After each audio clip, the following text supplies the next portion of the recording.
தமிழ்நாடு சட்டசபை எங்கேயோ போயிட்டுது. தமிழன் கையில இருந்து கைமாறி இன்னைக்கு எங்கேயோ போயிட்டுது. வணக்கம் அனைவருக்கும். தமிழ்நாடு சட்டசபையில நிதி அமைச்சர் மரியன் வில்சன் அவர்கள் என்ன பேசுகிறார் என்று பார்ப்போம். என்னோட கிறிஸ்டியானிட்டி கத்துக் கொடுத்து அன்பு மொழி, அமைதி மொழி, இரக்கத்தின் மொழி. இது பாதி பேருக்கு எவ்வளவு தமிழ் படிச்சாலும் தெரியாது. நான் பைபிள்ல படிச்சிருக்கேன். Born Christian. உங்களுக்கு அந்த மொழி தான் வேணும்னா நீங்க லோக்சபால உங்களோட மதுரை எம்பியா இருந்தாரு, மினிஸ்டரா இருந்திருக்கிறவர். இது வரைக்கும் 5 வருஷமா மினிஸ்டரா இருந்து 5 வருஷமா அங்க டேர்ம்ல இருந்திருக்காங்க. ஒரு நாளும் அந்த பார்லிமெண்ட்ல பேசுனதே கிடையாது. ஒரு தடவை கூட பேசுனது கிடையாது. கேட்டீர்களா? கிறிஸ்துவம் கற்றுக் கொடுத்த மொழி அப்படின்னு ஆரம்பிச்சுட்டு நம்ம தமிழ் மொழியில தான் பேசுறாரு. அப்ப நம்ம தமிழ் மொழி கிறிஸ்துவ மொழியா? கிறிஸ்துவ இயேசுநாதரே 4 மொழி தான் பேசினார். அந்த 4 மொழியா லைன்ல வருது பாருங்க.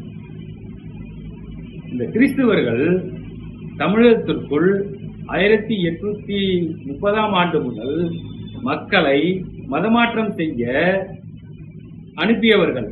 அதில் ஒருவர் தான் காடுகள். இவர் தான் தமிழே தெரியாம இங்க தமிழ்நாட்டுக்கு வந்தார். வந்து தமிழை படிச்சு பட்டம் வாங்கி அப்புறம்தான் மக்களை கிறிஸ்துவமா மாற்ற முடிஞ்சது. ஆங்கிலத்தால் மாற்ற முடியல. அது மாதிரிதான் இப்ப ஒரு ஆங்கிலம் கலந்து பேசுகிறார். ஏன் தூய தமிழ்ல கத்துக்க வேண்டியதானே? கல்வி அப்ப என்னாச்சு? தூய தமிழ் கல்வி என்னாச்சு?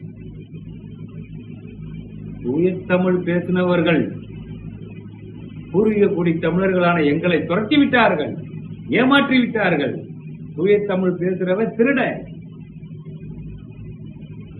தமிழுக்காகவும் தமிழ்நாட்டுக்காகவும் எதையும் செய்யல, தனக்காக சேர்த்துக்கிட்டான்.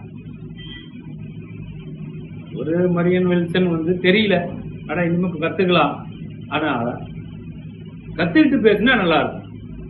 நாம இருக்கிற தமிழ்நாடு, தமிழ் மாநிலம், தமிழ் மொழி. இப்ப தமிழ் மொழியெல்லாம் மதம் மாறினவங்க யாரும் பேசுறது கிடையாது, படிக்கிறதும் கிடையாது.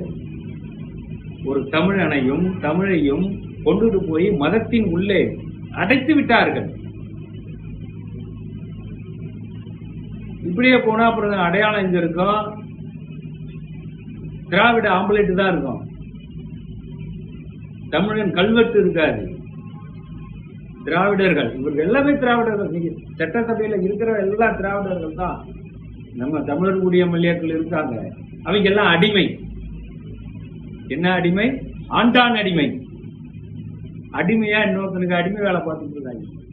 உங்களை விட்டுருங்க பாவம். அடிமைக்கும் எலும்பு துண்டுக்கு ஆசைப்பட்டவனை போய் என்ன பேச முடியும்? ஈனமானம் கூடு தோரண இல்லாதவன. நடப்பது எல்லாமே ஒண்ணுதான், அந்த திராவிட ஆட்சி தான். இப்ப நடக்கிறதும் திராவிட ஆட்சி தான். அவங்க அப்படிதான் பேசுவாங்க. நம்ம தான் திருந்தணும். திருந்த மாட்டீங்க. இல்லைன்னா இந்த சட்டசபை இங்க இருக்க வேண்டிய இடமா? நம் மண்ணில் இருக்க வேண்டும், திருச்சி மண்ணில் இருக்க வேண்டும். அப்போதுதான் தமிழன் அங்க குரல் கொடுக்க முடியும், தமிழன் தலை தூக்க முடியும். அன்னைக்கே விட்டுட்டீங்கடா அடுத்தவன் பின்னாடி போய். நன்றி, வணக்கம்.